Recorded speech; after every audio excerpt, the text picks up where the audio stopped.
while I was down in South Carolina, I got to watch The Outlaws on Netflix. You know, I'm a big fan of The Workaholics. I'm a big fan of This Is Important, which is the podcast with the Workaholics guys, Adam Devine, Anders Holm, and Blake Anderson, and also Kyle Newacek. So, and they had been talking, Adam had been promoting it on the podcast, and I was like, all right, I got to do my boy a solid. It's not going to cost me anything extra. So I think this might be a nice little, I'm not expecting, Oscar worthy type shit, I'm expecting laughs, and that's all I want is laughs. It can be dumb. Let's get dumb. Let's laugh and let's get dumb. And my sister was on board, so we ended up watching The Outlaws on Netflix. And who else is in it? Pierce Brosnan, Ellen Barkin, Nina Dobrev. Nina Dobrev, dude. Nina Dobrev. I don't think I've watched enough stuff with her in it, and I need to change that. A lot of the stuff, I feel like it's just not up my alley, though.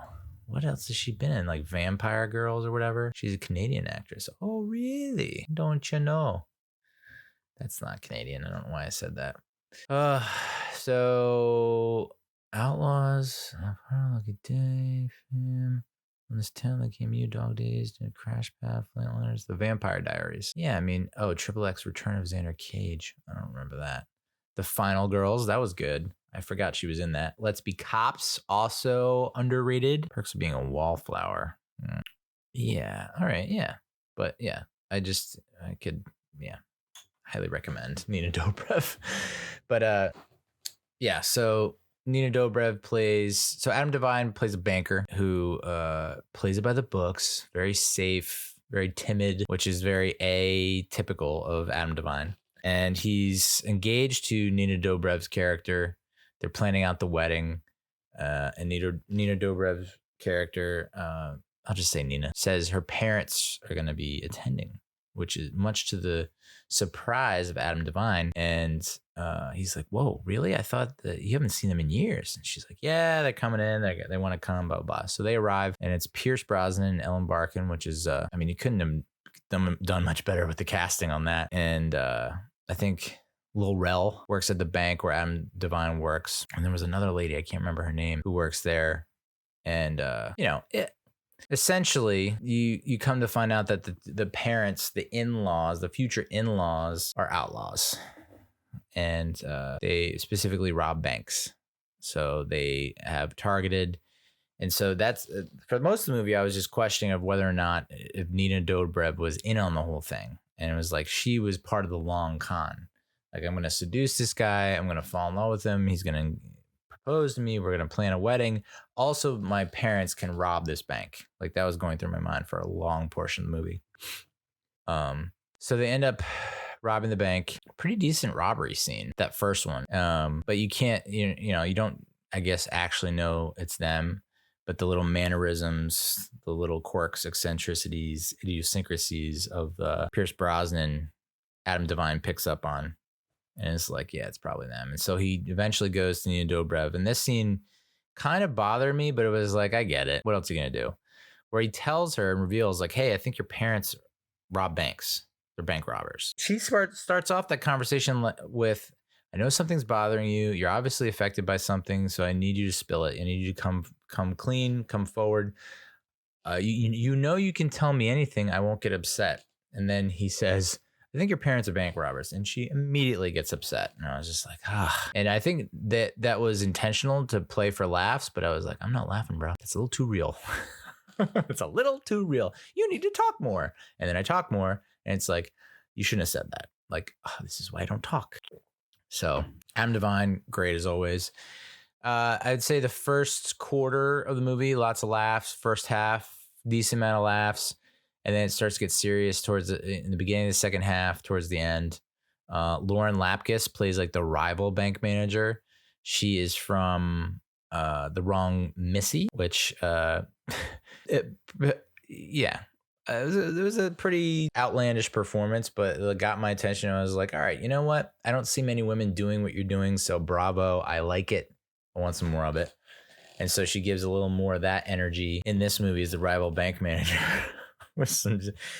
She's only, I think, just the one scene at the end, but pretty cool. The one of the robbery scenes, I think it just, like, a lot of it was just logistics for me.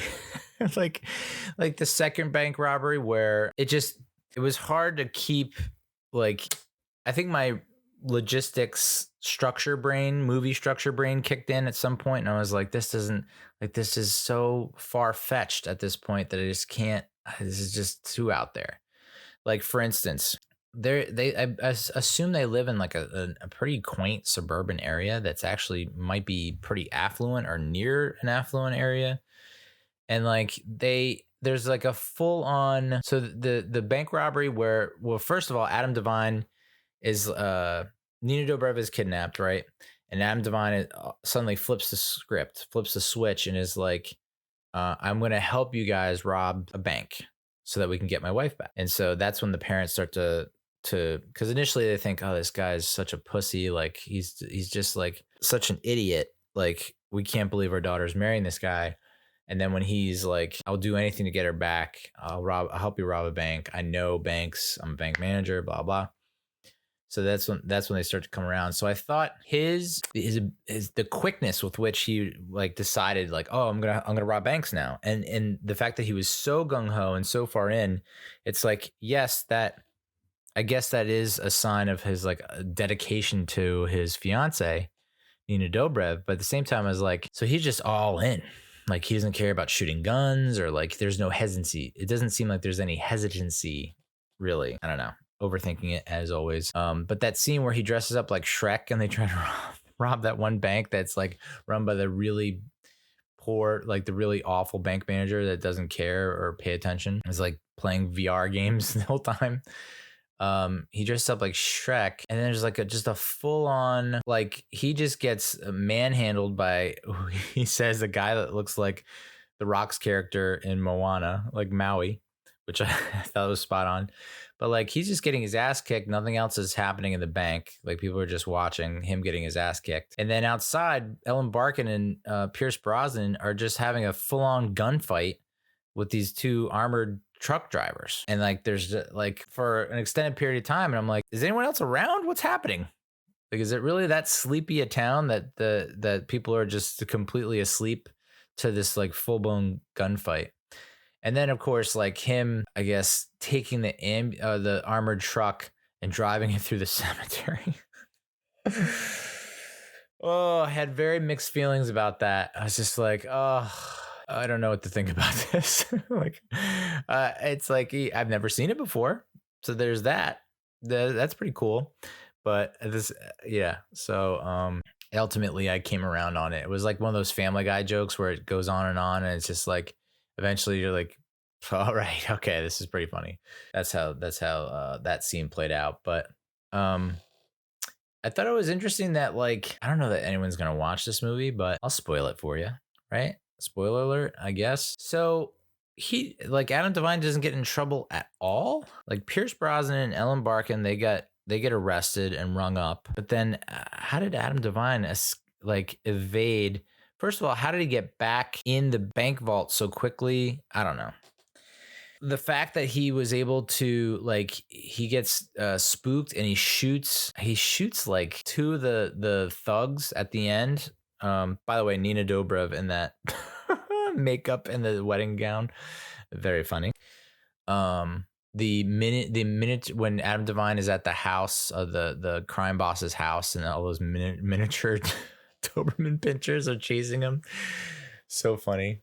Michael Rooker is in this, who played what's his face in Guardians of the Galaxy, with he whistles and the arrow goes around. That dude, Michael Rooker's in this. So it's like they got some decent people, and like the scene, I was expecting Dan Marino show up. They had all that talk about the lunch, day drinking lunch scene with the two sets of parents. By the way, the two parents for Adam Devine's character, like, very nice selection. I think it's Julie Haggerty from Airplane, and the other guy who Richard Kind. No, that's not it. He was voiced the whale in the Flummels movie, which Adam Devine was also in. He talks like, is very, I can't do it, but he talks very loud and I enjoyed most of the scenes that those parents were in. But so they are portrayed as like these conservative, buttoned up type people. And then something about, they ask about how the parents met. And she said, well, I was just coming from an orgy. And everyone's like, what? And she's like, oh, I don't know if I'm saying it right. It's I might be confusing you. I don't know if that's what it's called. It's where a bunch of like random people come together and fuck. It's like, she's just this nice, earlier in the conversation, she's talking about how like day drinking is for Satanists or whatever, like just so buttoned up, and then talking about an orgy. And she said that Dan Marino was there and like the father was waiting in the car. And so Adam Devine's character thinks that he might be the offspring of Dan Marino. I was like, if Dan Marino doesn't make a cameo in this movie, wow, major whiff. Like, how good would that payoff be at the end to have him come in? But no, alas, no dice. But like Adam Devine's character shooting the two thugs, like I thought that would be a bigger moment reaction. Like he got spooked and like ended up shooting them accidentally. But it was like that would still, even as bad as those thugs are, like if you're like the character that you're supposed to be, who's like gets giddy whenever his tushy is touched, you'd think like, there'd be a little more of a interesting reaction there. Do I recommend it? Yeah, I guess so. It's got some laughs. It's not like you have to go to the theater. It's not like you have to rent it, and if you have Netflix. So I say throw it on. I think he said 20 million people watched it in the first week, but I don't know if is it 20 million or is it 20 million minutes watched? I don't know. I think it might have been 20 million. So yeah, I mean, there were some things that I would have liked to have seen gone differently. Like, I think it was a decent premise. It's nice, simple, easy premise to understand, clever title. They kind of made it out so that the parents aren't all bad and that they're doing this because they want to be free of the debt to the crime boss. And, so I think they could have gone some different ways with it. That's all. But I can't get enough of those. I think Adam Devine has found a nice little sweet spot with these like rom-com comedy type things on Netflix. They always talk about, on This Is Important, about 90s comedies, like where have they gone? Why don't we do them anymore? And this felt like kind of a 90s type comedy. I think I was, there were a couple of setups that I thought would have been nice to have payoffs, like they open on him building a to model scale with all his figures, action figures and toys of like the wedding table assignment, which I thought was cool. The little like the slow movement through all the different action figures and toys, like, oh, look at that, oh, look, oh, it was like nostalgia on blast. So I was thinking that might come back to have a payoff at the end, like they might end with that somehow. But there were a lot of setups where it's just like touching his tush, like why did they bring that up? And then it happens when Lauren Lapkus is showing him how to like open the vault, because she has this impenetrable vault, and he's like, oh, I'm so jealous. I just want to know. I have to know. You bested me, you beat me, but I have to know how you do it. And so she ends up showing him and showing off in the process, and she slaps his butt and is like a little, ooh. Unless I missed something, I was just like, wait, was that the payoff? Like, why? What's with the butt thing? What's going on there? So yeah, fucking watch it, dude. Like, it's not, I think it pretty much holds your attention for most of the movie, I think.